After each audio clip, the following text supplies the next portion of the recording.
परीक्षित, एक थे राजा सत्राजित, भगवान को कलंक लगाए और बदिया में अपनी बिटिया का विवाह उनके साथ में कर दिया।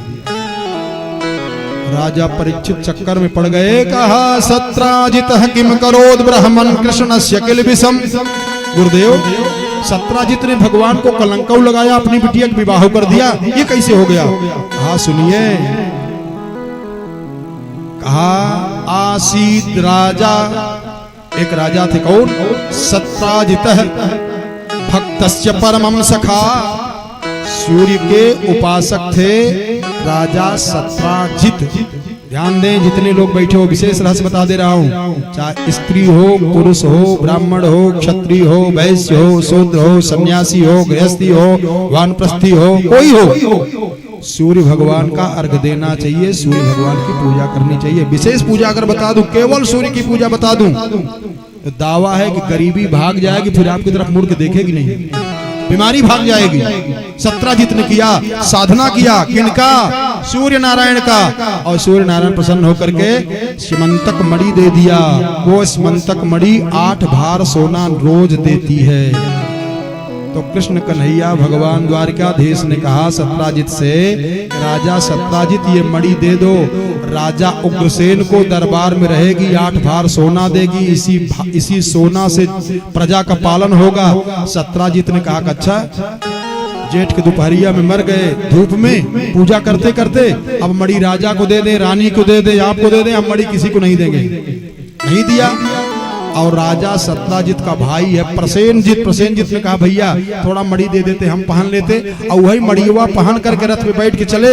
मणि में इतना तेज है, इतना प्रकाश है कि रथ के घोड़ा चकाचौंध हो गए, रास्ता भटक करके चले गए जंगल में। और जब जंगल में गए तो एक शेर आया, मार करके मणि ले लिया, घोड़वा मार डाला, प्रसेनजीतों को बध हो गया। कथा समझिएगा, दिमाग लगा के समझिएगा, कथा बहुत गहराई में जा रही है, ध्यान दें। इसका मतलब समझ रहे हो? वही मणि, जरा और भेद खोल दूं, अभी आप लोग भटक जा रहे हो, नहीं समझ पा रहे हो। वही मणि सत्राजित जब अपने हाथ में लिया था तो 8 भार सोना देती है। और वही मणि सत्राजित का सगा भाई प्रसेनजित ने लिया तो 8 भार सोना देने को कौन कहे? जान चली गई ऊपर से। क्यों? वो मणि 8 भार सोना देने वाली है, अब इनका प्राणों ले लिया। वही सीता जब मिथिला में थी तो सुख, शांति, वैभव, शक्ति सब भरा पड़ा। वही सीता जब अयोध्या में आई तो सुख, शांति, वैभव, शक्ति सब भरा पड़ा। रिद्धियां सिद्धियां अवध की गलियों में झाड़ू बहारू करा करती थी। और वही सीता जब चली गई लंका में तो लंका का नाश हो गया, रावण का नाश हो गया, सोने की लंका खाक हो गई। क्यों? सीता तो वही है। सीख लो, सीख लो, कथा से सीख लो। वही मणि सत्राजित को सूर्य नारायण ने दिया, 8 भार सोना देती है। और वही मणि प्रसेनजित ने ले लिया, प्राणों से हाथ धो बैठा।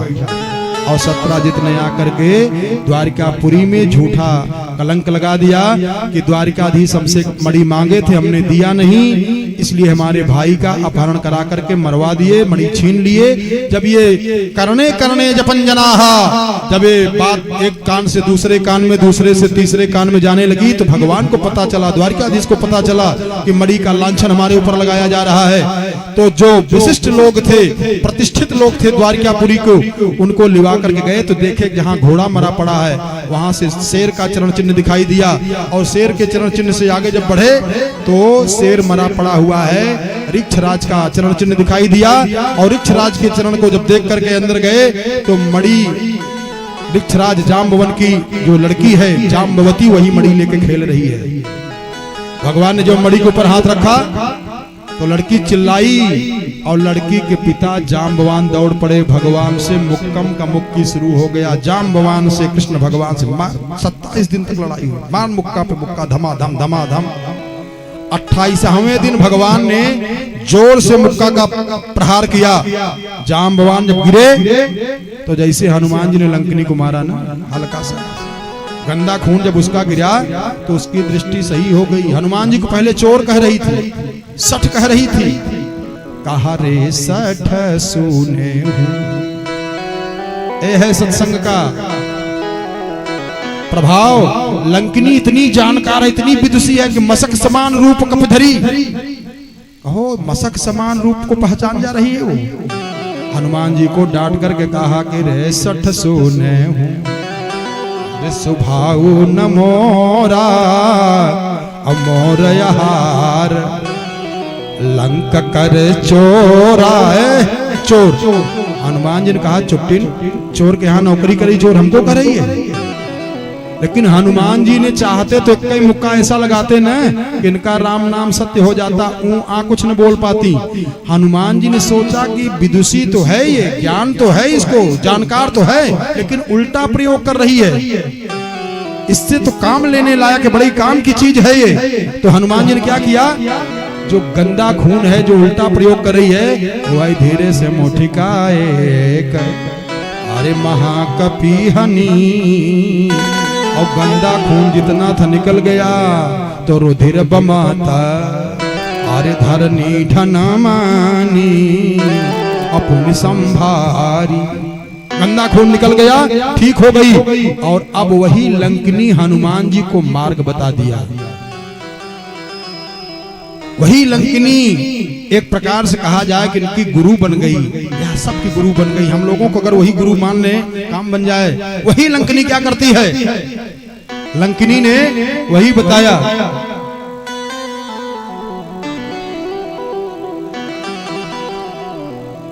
लंकिनी एक बार में बता दिया, अरे प्रविशय नगर की जय सब प्रविशय नगर की जय सब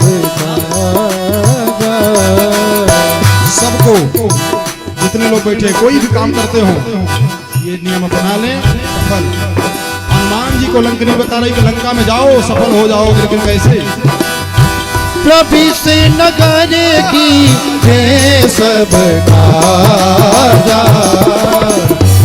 जय राखी कौशलपुर राजा जय राखी कौशलपुर राजा। प्रविशय नगर की जय सब काजा, प्रविशय नगर की जय सब काजा हृदय राखी कौशलपुर राजा, हृदय राखी कौशलपुर राजा हृदय राखी कौशलपुर राजा हृदय राखी कौशलपुर राजा। भगवान ने ऐसा मुष्टिक का प्रहार किया कि एक बार में इनको ज्ञान आ गया, किनको, जाम्बवान को। और भगवान का जब मुक्का का प्रहार हुआ तो भगवान को खूब प्रणाम किए। तो भगवान ने कहा 28वें दिन तक 27 दिन तक लड़ाई हुई। कितनी दिव्य कथा है ये, समझिए, समझने की बात है इसमें। जो गिनती लिख दिए हैं कि आसीत अष्टाविंशहम इतरेतर मुष्टि भी 28वें दिन मुष्टिक का प्रभाव किया है भगवान ने। और तब इन्होंने भगवान का दर्शन किया। तो भगवान ने कहा कि जो मणि आपकी बिटिया खेल रही है इस मणि को दे दो, इसी पे हमको कलंक लगा है। जाम्बवान बड़े प्रसन्न हुए, कहा महाराज यह मणि ले लें, एक मणि हम अपनी तरफ से दे दे रहा हूं। आप कौन मणि दोगे?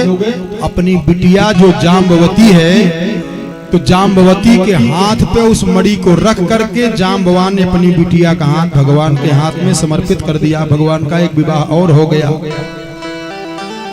केवल मणि देते तो जाम्बवान फेल हो जाते। यही वरदान मांगे थे त्रेता युग में, वही जामवंत जाम्बवान बन करके आए हैं। अब जाम्बवान रीक्ष हैं, उनकी बिटिया जाम्बवती रीक्ष की बिटिया है, उतनी सुंदर है नहीं, रो रही है। जाम्बवान रो रहे हैं, क्यों? सुने हैं कि गई बहोरी अरे गरीब नवाजू, सरल सबल साहिब रघुराजू। वो कुरूपा है बेचारी, रीक्ष की बिटिया है। भगवान को देख करके संकोच में रो रही है। नाथ भगवान ने कहा चिंता मत करिए, और भगवान लिवा करके जाते हैं। देखो भगवान दोनों का कैसे काम कर देते हैं, अपनी भगवत्ता को भी नहीं दिखाए।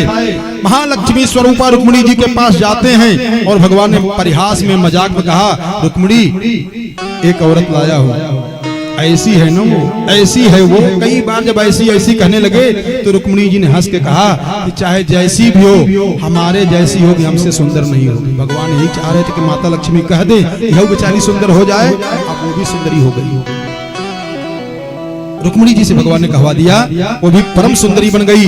इसके बाद जब राजा सत्राजित को पता चला कि मैंने झूठा कलंक भगवान को लगा दिया, ये मणि नहीं लिए थे, मणि तो मार करके जाम्बवान ले लिए थे, तो उस कलंक से बचने के लिए उस पीछे बैठ जाओ, बैठाओ यार, पीछे बैठो, वहां जगह है, जगहियां है, इतनी गर्मी में तबो चली आ रही है, आगे पीछे वहां जगह है ना, बैठ जाओ आराम से। तो सत्राजित ने अपनी बिटिया सत्यभामा का विवाह कर दिया भगवान के साथ में। भगवान का एक विवाह और हो गया।